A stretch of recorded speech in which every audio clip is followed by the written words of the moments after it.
Hello, welcome to the quick take after Fulham beat Brentford in the final minute. You bloody unbeaten Whites. What a day at the Cottage. What a game. Thought we'd thrown it away. And then Alexander Mitrovic, he'd missed so many chances throughout the game, pops up in the 90th minute. 89 minutes on the clock. Bangs in a header from Kevin Mbabu's perfect cross. And we all went absolutely wild, whether you're in the Hammersmith end, the Riverside stand, the Johnny Haynes, the Putney, whether you were watching at home. It was a moment for all Fulham fans to just unite, enjoy the first victory against Brentford since 1990. This is the quick take, some instant live reaction. Get your comments in. We'll post the best ones during the show. And I'm joined by my old mucker, Drew Heatley.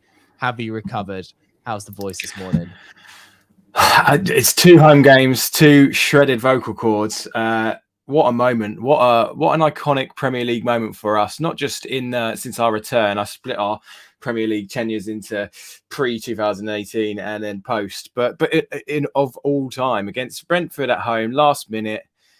Great to add a dub to the 2 Ds, and suddenly we're off to the races.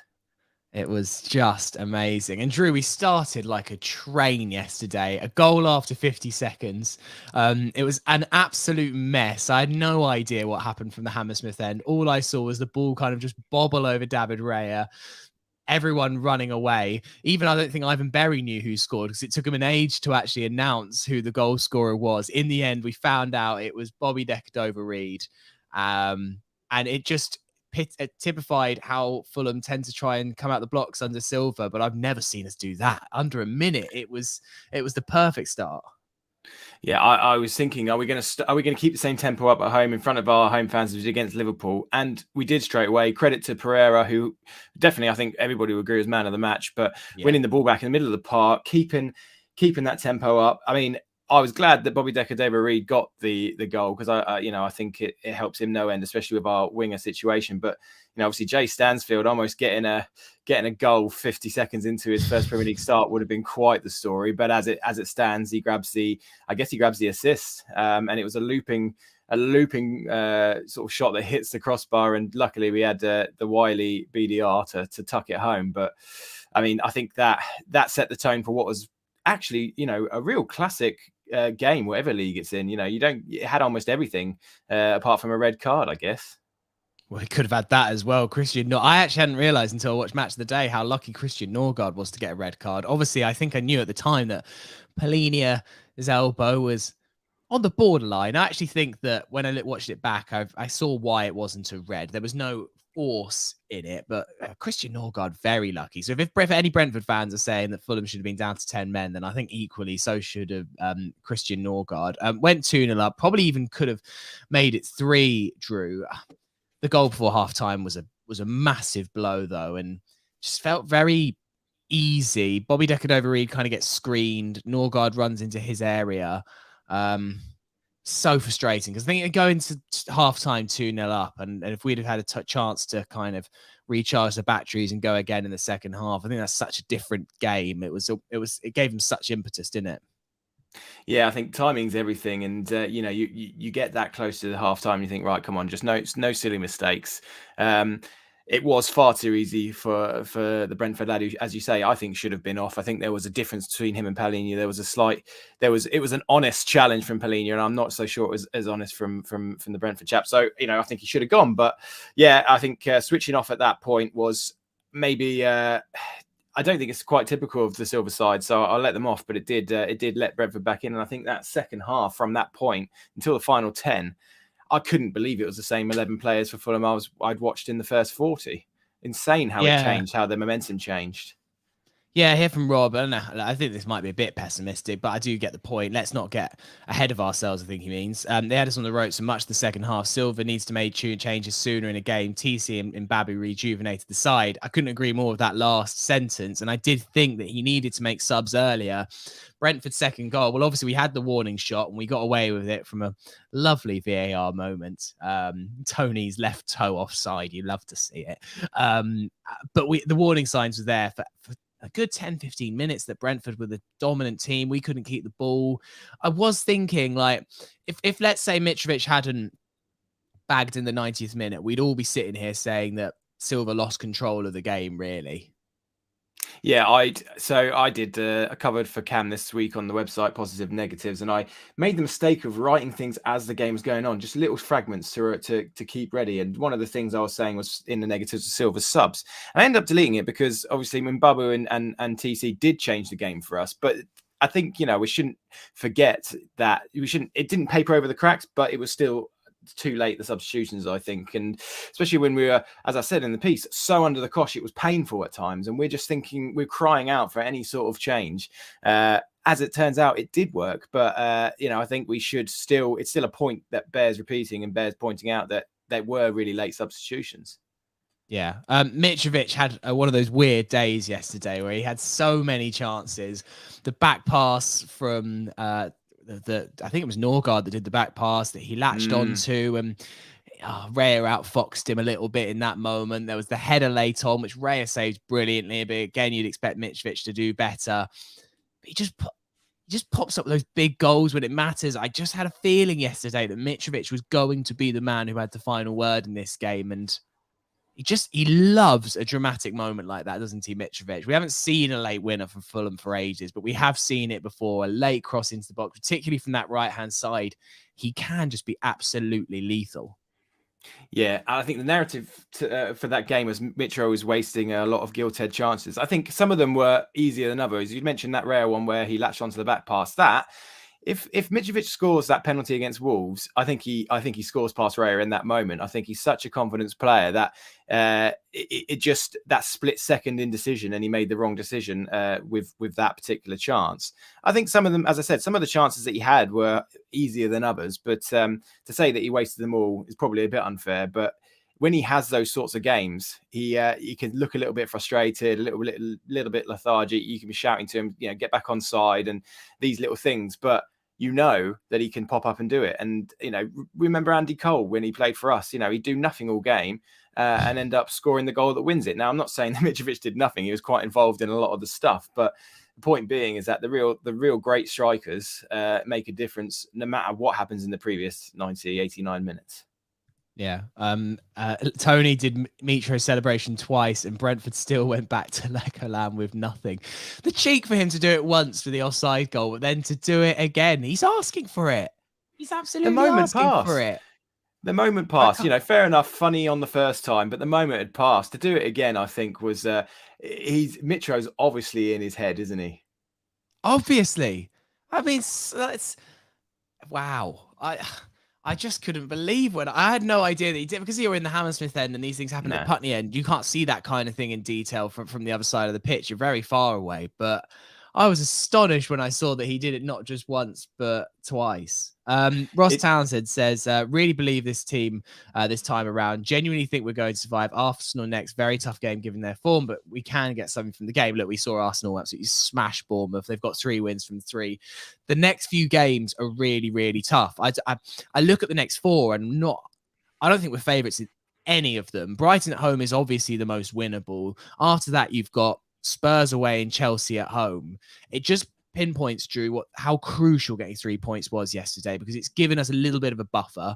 I mean, we're in 4th, for God's sake. It's heady days, but we knew we had these 4 tough games coming up, and that we really did have to get a win on the board. Yes, a draw would have been okay, but I think we get a draw yesterday and we're probably in the bottom 3 by the end of that time this run comes around, because we have to be realistic about our chances of getting points, particularly from those 2 away games. Yeah, it absolutely doesn't matter how you get the points. In the Premier League, you got to be a squirrel. You got to squirrel away them nuts for the fallow winter period, and we've done that. We've got ourselves 5 little nuts, and we're entering a little cold spell, I think, coming up, where we may get a couple more, but we have that buffer now that you said we needed to do it. It doesn't matter how we got it, and it took us 4. I think they were saying on Match of the Day last night, 4 games to get to 2 points. I dread to think how many games it took us to get to 5. So but also we need to start and I think this is what we've been doing this season. It feels different to the last 2 attempts. It feels completely different. So while, yes, we have to be realistic and we've got some tough games coming up, it's a different side. It's a different manager. It's a different feeling around the club. And I fancy us to get a few more than 1 or 2 in the next 4 if we carry on the way we have. Arsenal, jury's out. That's going to be the hard one. Yeah, it's going to be a really, really tough game. But look, we'll see. And look, I'm thinking now, if you've got this man on the pitch, there's a chance. Because Joao Palhinha should be playing for one of the big 4. He is unreal. And his passion at the end, the way that he I don't know it's quite interesting. The camera operator didn't follow the celebration of Mitrovic. They picked out Joao Palhinha in that moment, and I'm so glad that they did, because the way that he just smacks the boarding on the Hammersmith end is iconic stuff. He obviously got his first goal yesterday as well, and he must be expecting a little baby, because he was determined to get the ball under his shirt when he scored. So congratulations to Mr. and Mrs. Palhinha, I assume. What a player. What a player. I don't think about getting players on the back of my shirt, really. I don't tend to do that, but my word, if I was going to, it's this man all day long, because I am in love. He is fully committed in every aspect of his game. I can see my dad in the comments saying he'll be suspended several times, but that's his game. He will accumulate some yellow cards. That's just a fact. But that is his game. On and off the ball, on and off the pitch. He's come in here and he's we talk about mercenaries in the past. This guy is Fulham through and through already. He is committed to the cause, and you can see it in everything he does. And that's what you need to do at Craven Cottage to endear yourselves to the fans. You need to be fully committed on and off the pitch. Chuck in a few retro shirts on Instagram as well, and you've won the hearts and mind of the Fulham faithful, and he's done it already in record time. Needs to get Toast Nada a bio just to help look after his socials, and he's just an instant Fulham legend. I'm almost dreading next summer when I know that Spurs, Arsenal, United are going to be tabling 60, 70 million pounds. He's going to be the new Yves Bissouma, isn't he, of the Premier League, with stories after stories. But let's enjoy it right now when we're in this heyday moment. A genuine question here. I'm interested to hear what the pod thinks about this later. Is there cause for Mbabu to start the next game? Mitra gets the plaudits, but all our wide options and fullbacks seem to lack some crossing ability except him. He did 2 exceptional crosses yesterday. Mitra should have scored the first one when he got to the byline and found the back post. You thought that was the kind of one that Mitra would gobble up. In fairness, it was a fantastic save from David Raya. I think he actually should give some credit where credit's due. Most championship keepers wouldn't get near that, but he is a top-level keeper, despite some of the evidence that we've seen. But Kevin Mbabu came on. He looked calm and composed. He wasn't a rabbit in headlights at all. He looked like he'd played for us 50 times. And just that pinpoint cross at the end. And Kenny Tete, the last couple of games, has been all right, but not set the world alight. So surely he's got to start against Crawley at least and see how he does in that game, because he seems like a fantastic option on the right-hand side. And you've got to play players that inform. And Babu right now seems to be pretty hot. He'll be buoyed, won't he? I mean, we're talking pre-game yesterday, and I think you can switch the front few players quite often in the side, but keeping it solid at the back is 1 or 2 changes every so often. I think we put Leno in today, fine. I think it's okay to start Mbabu in the next game, certainly against Crawley. Let's not forget that Kenny Tete knows how to find Mitrovic's head, but it wasn't working yesterday for the most part, but so I don't see any reason why we can't put Mbabu in. We're talking about playing on merit. He came in, changed the game. Cheers, mate. Take your bib off. You're in. I think for the next game, it's got to be. Yeah, and I like this from Perry. More important than the result yesterday, the confidence and the feel-good feeling in that camp is now invaluable. The platform it provides is so important. There feels like something really to build on here, Drew. And even in these tough games, because I'm looking at these next few and thinking, if we can nick a point, maybe in one of the away games, get a win, then because you've got that solid base of a start to build on, we're not under pressure now for these next 4. It's a case of, let's get what we can get. If you get a win in that Brighton game, then absolutely magic. And then you're like, okay, well, if we can nick a point here, maybe we have an unlucky defeat in one of them. We're going to lose one of them, sadly. I mean, I'd love to be here in a month's time being proved wrong, but we are. We're probably going to lose more than one. But that's the importance of a good start. And that's what Fulham have never had in our last 3-4 Premier League seasons is that good start to build on. That's what feels so good right now. It's just that feeling of like, okay, we can work with this. Yeah, it's a virtuous circle, and success breeds success. And I love seeing all these stats of, when we drew our first 2 games. Like, we haven't done that since 2010 in the Premier League. Mad. When's the last time we took 5 from our opening 9? I'd love somebody to figure that one out, because I should imagine that I had a fewer hairs on my chin at that point. So it's been a while, and I think it's just great. It builds the feel good factor outside among the fans, and those boys in the dressing room to yesterday will be absolutely loving life. So it is a virtuous circle. I think we will lose a couple. Of course we will. We're going to lose more than we win probably. But, I think we've given ourselves exactly what everybody's saying, that platform, and it's vital. And it doesn't matter how you get there. The fact that we're here already and have that is excellent. I like this from Gary as well. Great performance yesterday. This is a different Fulham from what I've seen over the many years I've watched them.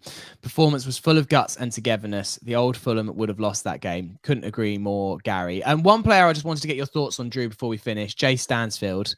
I thought he had a fantastic first 45 minutes. I thought by the second 45 minutes he was blowing. And that's not a discredit. I was saying this to my dad. I was like, no one can ever prepare you what the feeling of playing in a Premier League football match is like. And I know he's made a couple of cameos off the bench or whatever, but the intensity, the work rate, particularly the way that Fulham play, it takes time to get that kind of match fitness for 90. But I thought for the first 45, we saw real glimpses of quality there. And whilst there is clearly a winger injury crisis, I think we have someone else that can do that job and play there. And I'm more than happy for Jay Stansfield to make a significant amount of minutes.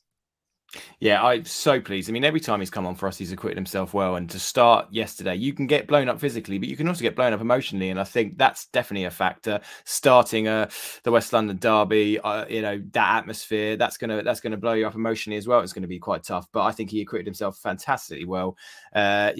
He may not be, I said in the piece, he may not be one of our own in the technical sense, but actually, who really cares? He's come in, he's young, he's exciting, and we are actually starting to use these exciting young players that we have come through the academy in the ways that work. So yeah, long may it continue. We're really early days, and I don't want to get ahead of myself, but we are coping with the injuries to Wilson and Solomon in a way that's quite pleasing so far. And one thing that's, I think, happened just as we started this video, Drew, looks like Rodrigo Muniz has officially joined Middlesbrough on loan.